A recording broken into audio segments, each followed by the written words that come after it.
ഒന്ന് അങ്കമാലി കിടങ്ങൂർ, മറ്റൊന്ന് ഇരിങ്ങാലക്കുട കൂടൽമാണിക്യം. ഈ രണ്ടിടത്തുമാണ് ആനയുടെ കലിയിൽ 2 ജീവനുകൾ നമുക്കിന്ന് നഷ്ടമായത്. ആദ്യം നമുക്ക് ഇരിങ്ങാലക്കുടയിലേക്ക് പോകാം.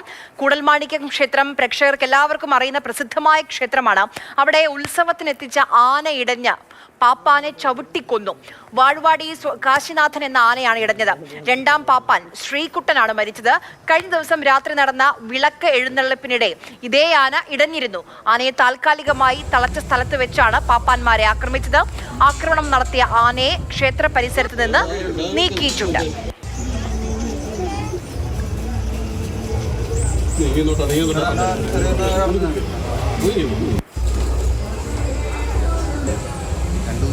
അത് വന്നിരുന്നത് അവരുടെ ബെത്തയും എല്ലാം കൊടുത്ത് നമ്മൾ സെറ്റിലാക്കിയിട്ടുള്ളതാണ്.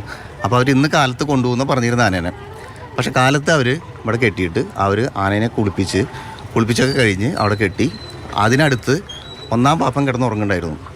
2ാം പാപ്പൻ പുറത്തേക്ക് പോയിട്ട് തിരിച്ചു വന്നപ്പോൾ ആനയുടെ അടുത്തേക്ക് വന്നപ്പോൾ ആന 2ാം പാപ്പനെ പിടിക്കുകയും ചെയ്തത്.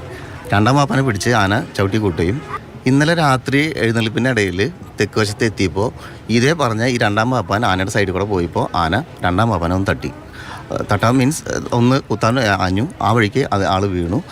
ഉടനെ ആനയെ ബന്ധോസാക്കി. അവിടെ തന്നെ നമ്മൾ ഗ്രൗണ്ടിൽ മുഴുവൻ നമ്മൾ റിങ്ങുകൾ ഇട്ടിട്ടുണ്ട്. ഏത് ആന കുഴപ്പം വന്നാലും അപ്പോൾ തന്നെ കെട്ടുന്നതിന് വേണ്ടി റിങ് ഇട്ടിട്ടുണ്ടായിരുന്നു. ആ റിങ്ങിൽ തന്നെ കൊളുത്തി അത് കഴിഞ്ഞ് മറ്റേ ആനകൾ എഴുന്നള്ളിപ്പുമായി മുന്നോട്ട് പോയി ഈ ആനയെ തിരിച്ചുകൊണ്ടായിരുന്നു. അതോടുകൂടിയാണ് നമ്മൾ ഈ ആനയെ ഒഴിവാക്കിയിട്ടുള്ളത്. MS ലിഷോയ് വിവരങ്ങളുമായി നമുക്കിപ്പം ചേരുന്നുണ്ട്. ലിഷോയ് ഉള്ളത് കൂടൽമാണിക്യം ക്ഷേത്രത്തിലാണ്. ലിഷോയ്, നമുക്കിപ്പം ദൃശ്യങ്ങളിൽ അല്പസമയം മുൻപ് പകർത്തിയ ദൃശ്യങ്ങളാണ്. അതിൽ ആനയെ ലോറിയിലേക്ക് കയറ്റുന്നതൊക്കെ കാണാൻ കഴിയും. ആനയെ പൂർണ്ണമായും തളച്ചോ? ഇതെന്താണ് ശരിക്കും സംഭവിച്ചത് എന്ന് അവിടെ?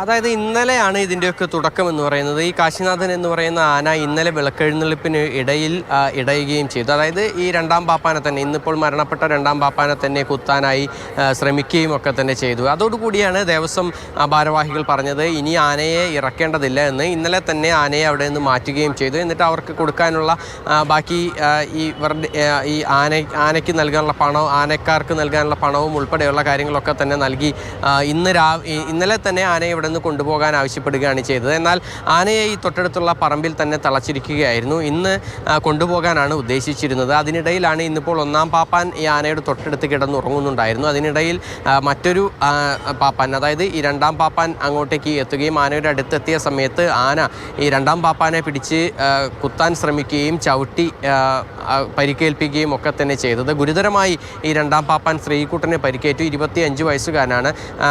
അദ്ദേഹത്തിന് പരിക്കേൽക്കുകയും ചെയ്തു. ഉടനടി തന്നെ അവിടെ നിന്നും ഈ വ്യക്തിയെ ആശുപത്രിയിലേക്ക് മാറ്റുകയും ചെയ്തു. എന്നാൽ ആശുപത്രിയിൽ എത്തുന്നതിന് മുൻപേ തന്നെ മരണം സംഭവിച്ചിരുന്നു. 1ാം പാപ്പാൻ തൊട്ടടുത്ത് തന്നെ ഉണ്ടായിരുന്നു. അതിനോടൊപ്പം തന്നെ ഈ ആന നിന്നിരുന്ന ഒരു താൽക്കാലിക ഷെഡുണ്ട്. ആ താൽക്കാലിക ഷെഡിന് അത് ആന മറിച്ചിടുകയും ചെയ്തിട്ടുണ്ടായിരുന്നു. അങ്ങനെ അത്തരത്തിൽ ഉള്ള കാര്യങ്ങളൊക്കെ തന്നെയാണ് ഇന്ന് നടന്നത്. പക്ഷേ ഈ നമ്മൾ നേരത്തെ അങ്കമാലിയിൽ കണ്ടതുപോലെ തന്നെ ആന വലിയ അക്രമാസക്തനാവുകയോ ഓടി മറ്റ് പ്രശ്നങ്ങളൊക്കെ തന്നെ ഉണ്ടാക്കുകയോ ഒന്നും തന്നെ ചെയ്തിട്ടില്ല.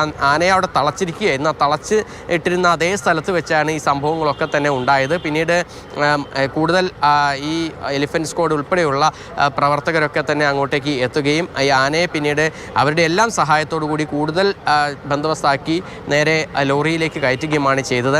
നമ്മളിപ്പോൾ ഇവിടെ എത്തി വനം വകുപ്പിൻ്റെ ബന്ധപ്പെട്ട ഉദ്യോഗസ്ഥരുമായി സംസാരിച്ചപ്പോൾ മനസ്സിലാക്കാൻ സാധിച്ചത് ആനയെ നീരിൽ കെട്ടാനുള്ള സമയം അടുത്ത മാസം, അതായത് ഈ മെയ് മാസം അവസാനത്തോടു കൂടി ആവുകയാണ് ഉണ്ടായത്. അങ്ങനെയാണെങ്കിൽ അതായത് ഒരു ഗുരുതരമായ കാര്യം തന്നെയാണ്. അതായത് ഈ നീരിൽ കെട്ടുന്നതിന് തൊട്ട് മുൻപേ തന്നെ ഇത്രയും പ്രധാനപ്പെട്ട ഒരു ഉത്സവത്തിന് ആനയെ കൊണ്ടുവന്നിട്ടുണ്ടോ എന്നുൾപ്പെടെയുള്ള കൊണ്ടുവന്നതാണോ ഈ പ്രശ്നത്തിനൊക്കെ കാരണം എന്നുൾപ്പെടെയുള്ള കാര്യങ്ങളിലൊക്കെ തന്നെ എന്തായാലും പരിശോധന നടത്തേണ്ടതുണ്ട്. മാത്രമല്ല ഈ ആനയ്ക്ക് നീരുകാലമാകുന്നതിന് മുൻപേ തന്നെ ഇത്തരത്തിൽ അക്രമാസക്തനാവുന്ന സ്വഭാവമൊക്കെ തന്നെ ഉണ്ടാകുന്ന ആനയാണോ ഇതെന്നുൾപ്പെടെയുള്ള കാര്യങ്ങളിലൊക്കെ തന്നെ ഇനിയിപ്പോൾ അന്വേഷണം നടക്കേണ്ടിയിരിക്കുന്നു. പക്ഷേ ഇന്നലെ വനംവകുപ്പ് വെറ്റിനറി ഉദ്യോഗസ്ഥരെത്തി ആനയെ പരിശോധിക്കുകയൊക്കെ തന്നെ ചെയ്തതാണ്. ആ സമയത്ത് ആനയ്ക്ക് മറ്റു പ്രശ്നങ്ങളൊന്നും തന്നെ ഉണ്ടായിരുന്നില്ല. അതിനുശേഷം നടന്ന വിളക്കെഴുന്നള്ളിപ്പിനാണ് ഈ ആന ഇത്തരത്തിൽ പ്രശ്നക്കാരനാവുകയും ഈ ആദ്യഘട്ടത്തിൽ ഈ 2ാം പാപ്പാനെ കുത്താനായി ശ്രമിക്കുകയും ഒക്കെ തന്നെ ചെയ്തത്. അതിനുശേഷം ഇന്നിപ്പോൾ വീണ്ടും അക്രമാസക്തനാവുകയും എന്തായാലും അതിനൊക്കെ തന്നെ ശേഷം ആനയെ ഇവിടെ നിന്ന് കൊണ്ടുപോവുകയും ചെയ്തിട്ടുണ്ട്. ഈ അമ്പലത്തിന് പുറത്തുള്ള മറ്റൊരു പറമ്പിലാണ് ഈ ആനകളെയൊക്കെ തന്നെ കെട്ടിയിരുന്നത്.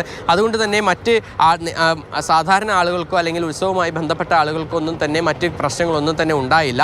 ഉത്സവത്തിൻ്റെ ചടങ്ങുകൾക്കൊന്നും തന്നെ മറ്റ് പ്രശ്നങ്ങളൊന്നും തന്നെ ഉണ്ടായില്ല എന്നുള്ളത് ആശ്വാസകരമായ കാര്യമാണ്. എന്തായാലും ആനയെ ഇവിടെ നിന്ന് പൂർണ്ണമായും നീക്കിയിട്ടുണ്ട്. ഇനിയിപ്പോൾ ഉത്സവത്തിൻ്റെ ചടങ്ങുകൾ സാധാരണ പോലെ തന്നെ നടക്കുമെന്നുള്ളതാണ് ദേവസ്വം ഭാരവാഹികൾ അറിയിച്ചിരിക്കുന്നത്. ശരി, MS ലിഷോയാണ് വിവരങ്ങൾ നൽകിയത്.